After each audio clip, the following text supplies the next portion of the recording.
नमस्कार दोस्तों, आपका स्वागत है हमारे चैनल पर, जहां हम भारतीय महाकाव्य रामायण की गहराइयों में उतरते हैं। आज हम राजा दशरथ और अयोध्या नगर के बारे में चर्चा करेंगे, जो एक समृद्ध और धर्मात्मा राजा के शासन के तहत विकसित हुआ। राजा दशरथ ने पुत्र प्राप्ति के लिए अश्वमेध यज्ञ करने का निर्णय लिया और उनके मंत्रियों ने इस यज्ञ की तैयारी में महत्वपूर्ण भूमिका निभाई। इस यात्रा में हम देखेंगे कि कैसे भविष्यवाणियां और धार्मिक अनुष्ठान इस महान कथा का हिस्सा है।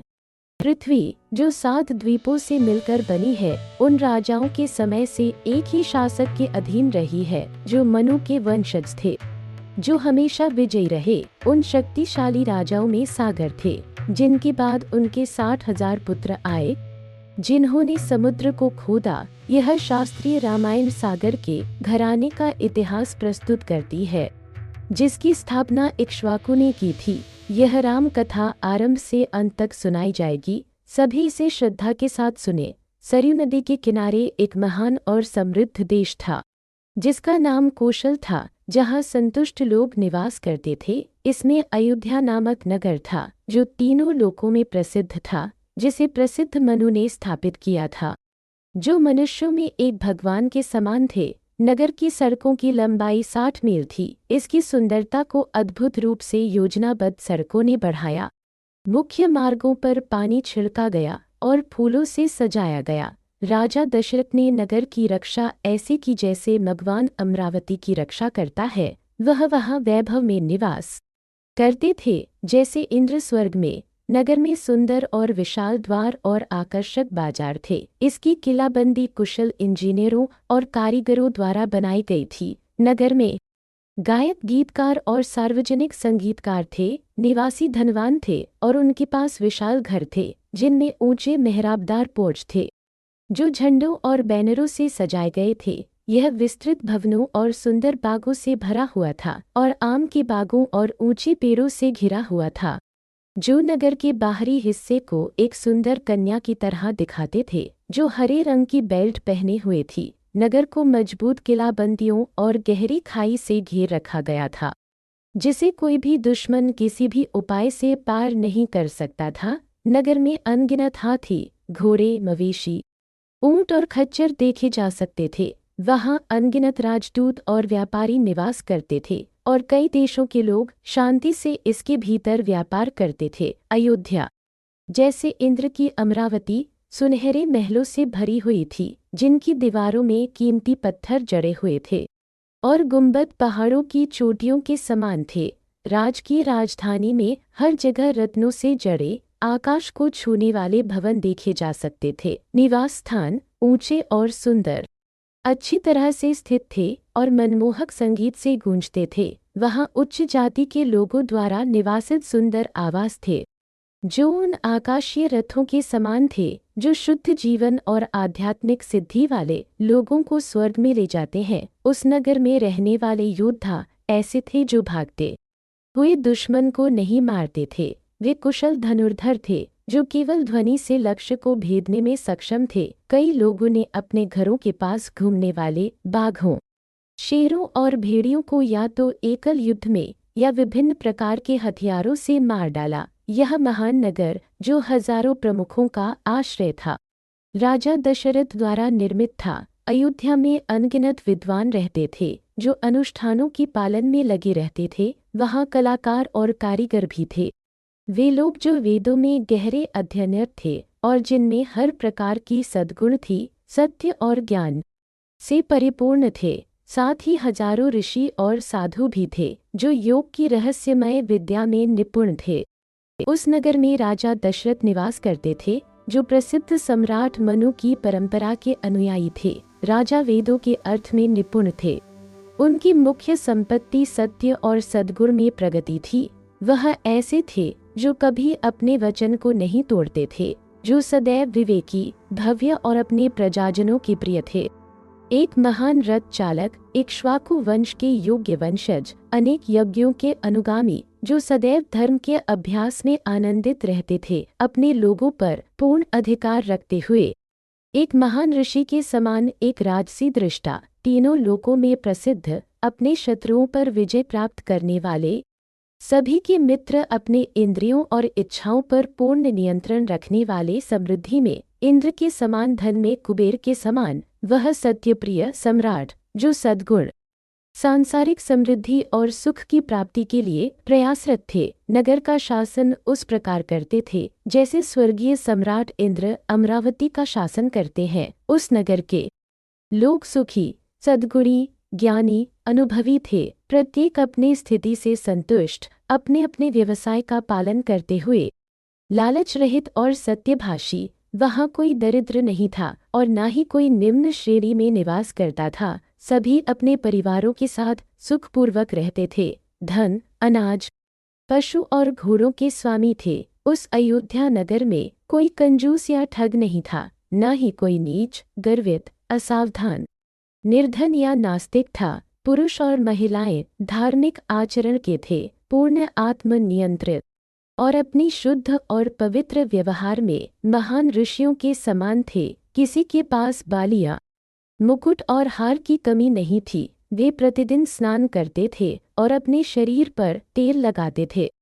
गुलाब के इत्र और चंदन के पेस्ट का उपयोग करते थे। कोई अशुद्ध भोजन नहीं खाता था, कोई अपने पड़ोसी को भूखा नहीं रहने देता था। सभी के पास आभूषण और सोना था और कोई ऐसा नहीं था जिसने अपने मन को वश में करना नहीं सीखा था। नगर में कोई भी मक्खन और सुगंधित वस्तुएं यज्ञ अग्नि में अर्पित करने में लापरवाह नहीं था। कोई भी नीच, अधर्मी या अपने कर्तव्यों का पालन न करने वाला नहीं था। वहाँ कोई चोर नहीं थे और न ही कोई मिश्रित जातियों से जन्मा था। ब्राह्मण अपने अपने कर्तव्यों के प्रति समर्पित थे, आत्मनियंत्रण में दृढ़ और दान स्वीकार करने के लिए अधिकृत थे। कोई भी ईश्वर के अस्तित्व का इनकार नहीं करता था, कोई भी झूठ नहीं बोलता था या सांसारिक सुखों में लिप्त नहीं होता था और कोई भी निंदा का दोषी नहीं था। कोई भी ब्राह्मण 6 दार्शनिक प्रणालियों में निपुण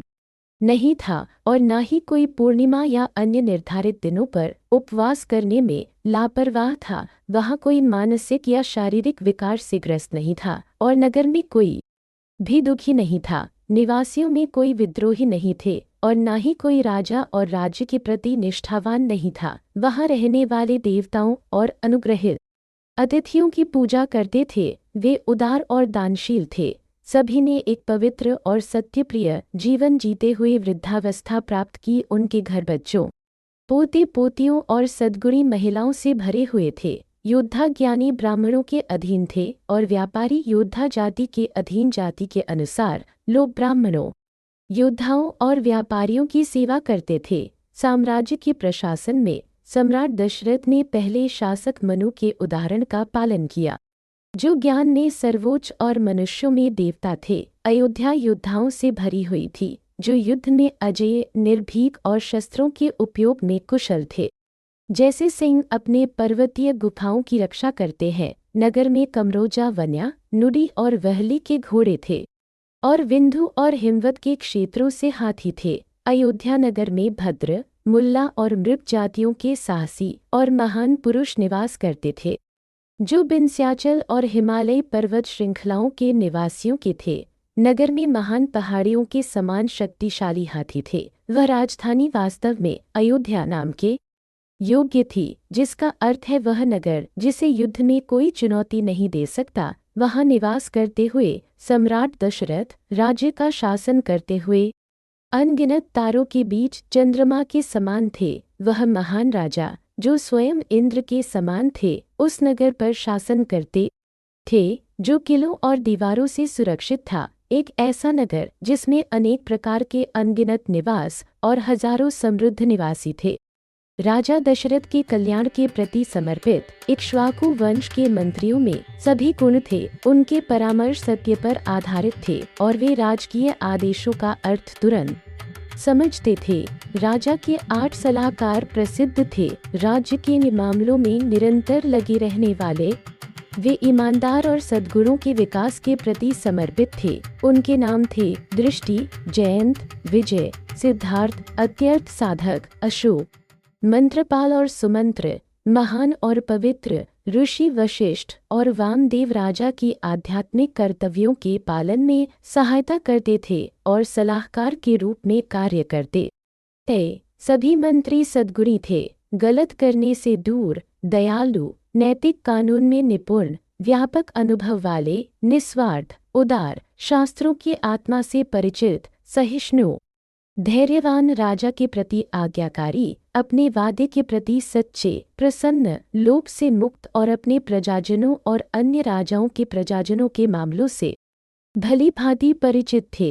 वे कुशल मित्रता में दृढ़ थे और यदि उनके अपने पुत्र कानून तोड़ते थे तो उन पर भी न्याय करते थे। ये सलाहकार अर्थशास्त्र और युद्ध की विद्या में निपुण थे और कभी भी शत्रु पर अनायास दंड नहीं लगाते थे। वे साहसी और महत्वाकांक्षी नहीं थे, राजनीतिक जीवन की हर शाखा से परिचित।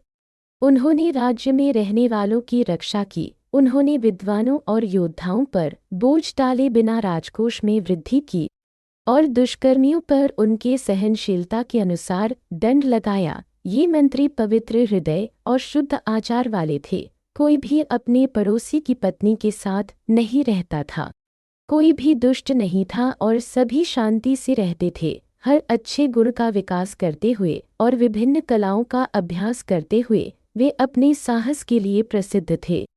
उनका नाम दूर दूर तक फैल गया और उनके जीवन का मार्ग तर्क द्वारा निर्देशित था। देश के कानूनों में निपुण और धन से संपन्न, उन्होंने बुद्धिमान आदेश जारी किए और दार्शनिक बहस में अपने मन को व्यस्त रखा। नैतिक कोड से परिचित, वे एक दूसरे के साथ स्नेहपूर्वक बातचीत करते थे। ऐसे थे राजा दशरथ के मंत्री, जिन्होंने अपने एजेंटों द्वारा लोगों की आवश्यकताओं की जानकारी प्राप्त की, उन्हें संतुष्ट किया और विवेक के साथ शासन किया। अपने राज्य के प्रशासन में राजा ने कभी भी अधर्म को विवाद का कारण बनने की अनुमति नहीं दी और वे सत्य के महासागर के रूप में पूरे विश्व में प्रसिद्ध हो गए। मनुष्यों में सिंह राजा दशरथ जो पृथ्वी पर शासन कर रहे थे, उनके समान या उनसे श्रेष्ठ कोई नहीं था। अपने सामंतों द्वारा सम्मानित, मित्रों से घिरे हुए राजा दशरथ इंद्र के समान महिमा में शासन करते थे। दयालु, शक्तिशाली, कुशल और कृपालु, राजा दशरथ ने अयोध्या की रक्षा की और सूर्य के समान जगत को आलोकित करते हुए महिमा में चमकते थे।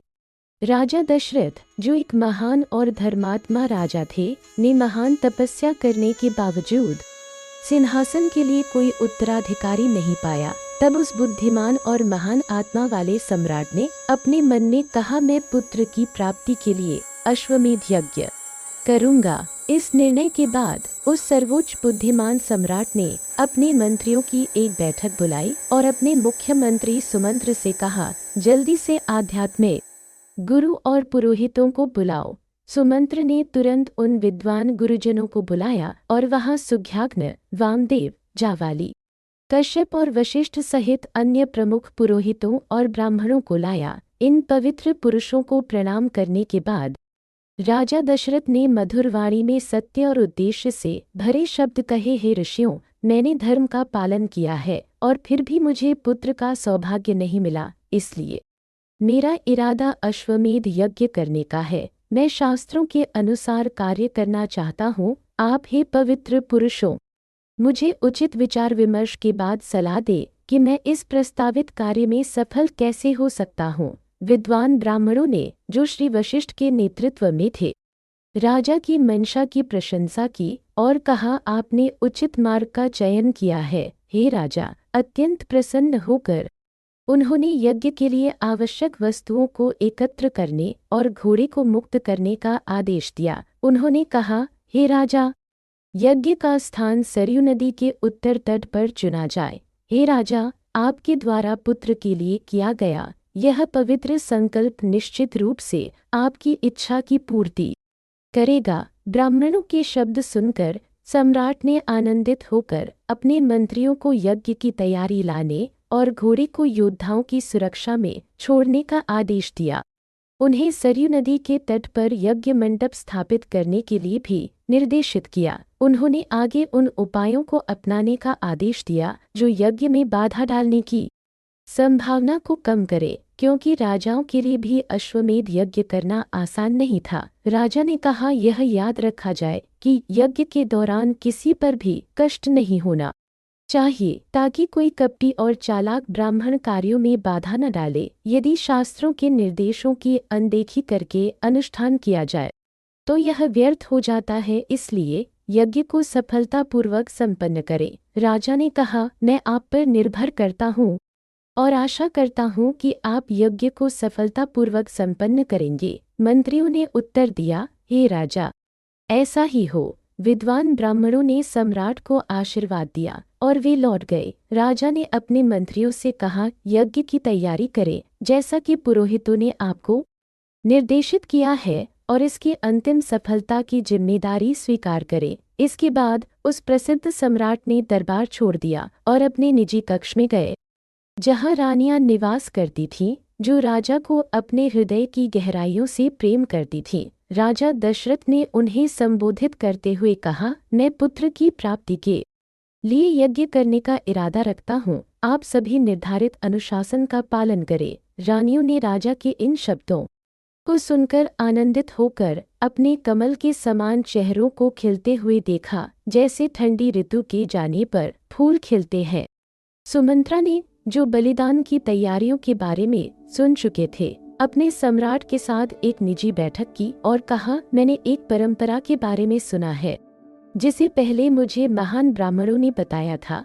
हे राजा, प्राचीन काल में धन्य सनत कुमार ने अपने चारों ओर के पवित्र ऋषियों को भविष्यवाणी की थी कि आपके यहाँ एक पुत्र का जन्म होगा। यह भविष्यवाणी की गई थी कि कश्यप का एक पुत्र जिसका नाम विभंडक होगा, एक पुत्र होगा जिसका नाम ऋष्यशृंग होगा, और वह अपने संत पिता के साथ अकेले वन में निवास करेगा, किसी अन्य पुरुष या महिला के लिए अज्ञात। यह ऋषि ब्रह्मचर्य का दोमोर व्रत रखेगा, जैसा कि ऋषियों द्वारा निर्धारित किया गया है। इस प्रकार वह लंबे समय तक अग्नि यज्ञ और अपने पिता की सेवा के माध्यम से भगवान की पूजा करेगा। अंग देश में एक प्रसिद्ध राजा नामक लोमपद अपने बुरे जीवन के तरीके से लोगों को उत्पीड़ित करेगा और इस प्रकार सूखा उत्पन्न करेगा। इसके कारण राजा महान दुख भोगेगा और ब्राह्मणों को बुलाकर उनसे कहेगा, हे ज्ञानी जन, आप जो संसार के रीति रिवाजों और दिव्य कानूनों से परिचित हैं,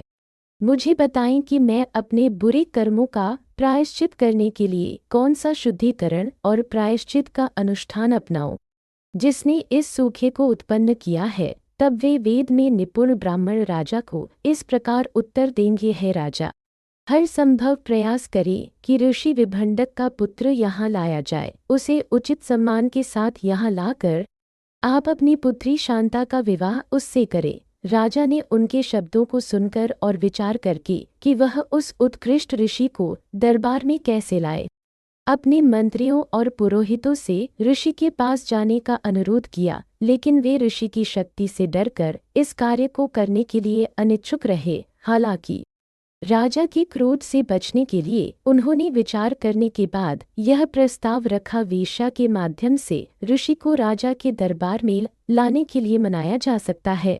तब वर्षा होगी और सूखा समाप्त होगा। तब राजा अपनी पुत्री का विवाह ऋषि से करेगा। यज्ञ में आहुति देकर प्रसिद्ध ऋषि ऋष्यशृंग अपनी कृपा से राजा दशरथ के लिए इच्छित पुत्र प्राप्त करेंगे। इस प्रकार महान सनत कुमार ने ऋषियों के बीच में यह कहा और मैंने अब यह आपको सुनाया। राजा दशरथ ने इन शब्दों को सुनकर आनंदित हुए और मंत्री से निवेदन किया कि वे और अधिक वर्णन करें कि राजा लोमपद ने ऋषि को अपने दरबार में कैसे लाया।